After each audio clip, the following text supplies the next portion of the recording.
Hello, everyone.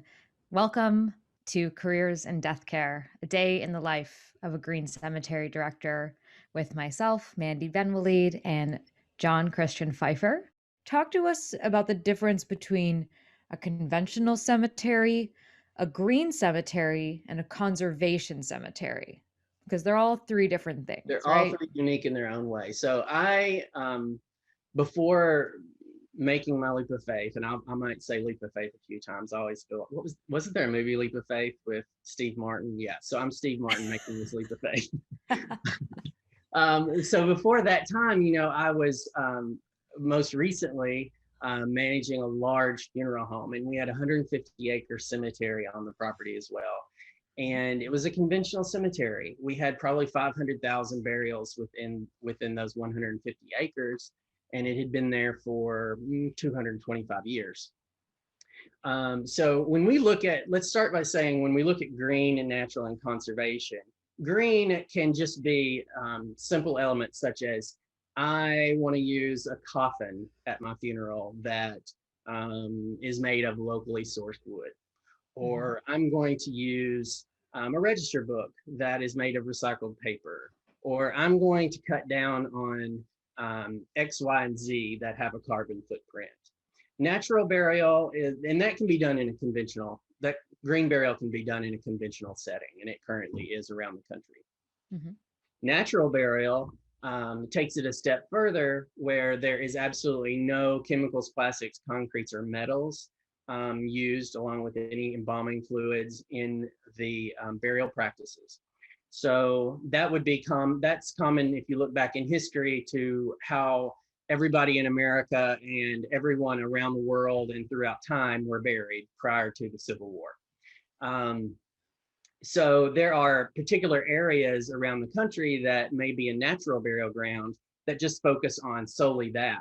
There may be some cemeteries that are more conventional and green that have conventional setting burials with densely buried individuals in vaults and caskets alongside individuals that may be buried in biodegradable green or natural fashion. And that's what we would call a hybrid cemetery, where you have a mix of both the conventional method and the more natural or eco-friendly method.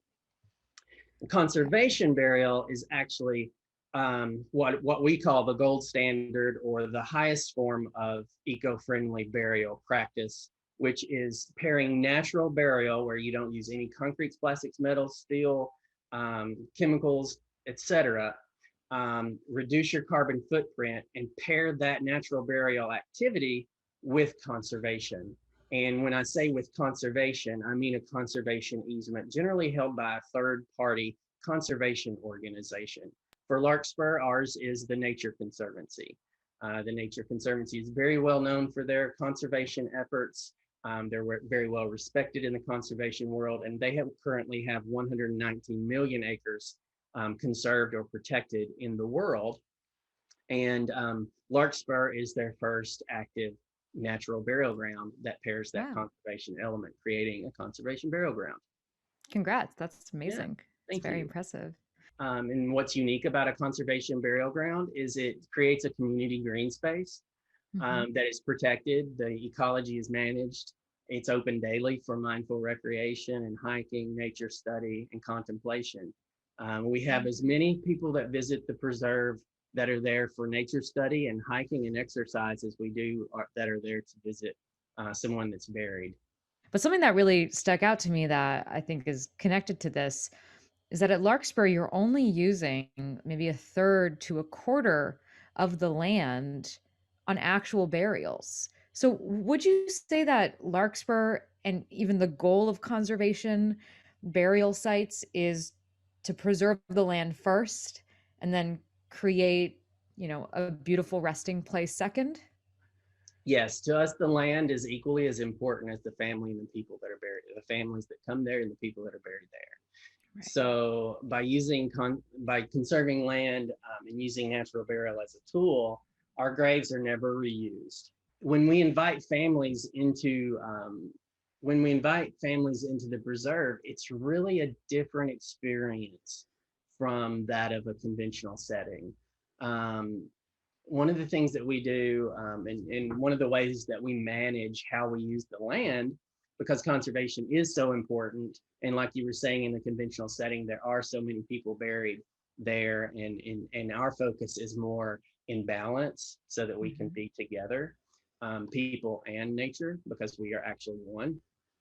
Um, at Larkspur, we actually identify areas within the nature preserve that are suitable for restoration and burial. Okay. That may be an open woodland area or an open meadow area, where erosion will not play a factor, where there are certain species that need to be restored. Um, and then what we do is we reverse grid. And that may sound really strange, but in a conventional setting, when you go to select a grave site, there's a grid overlaying the entire flat lawn area where you select a grave.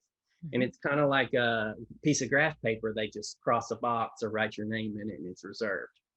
Well, for us, we reverse grid, meaning that we actually map our burial areas as burials occur. So when a family has a death, they're invited to select from a range of different ecosystems or areas within the preserve that we have already identified that could use help with restoration, and areas that will not actively harm current ecosystems that are thriving. That's amazing. So yeah, so our method allows for a burial density that's very low. And what burial density is how many people or how many graves you have in a particular area of land.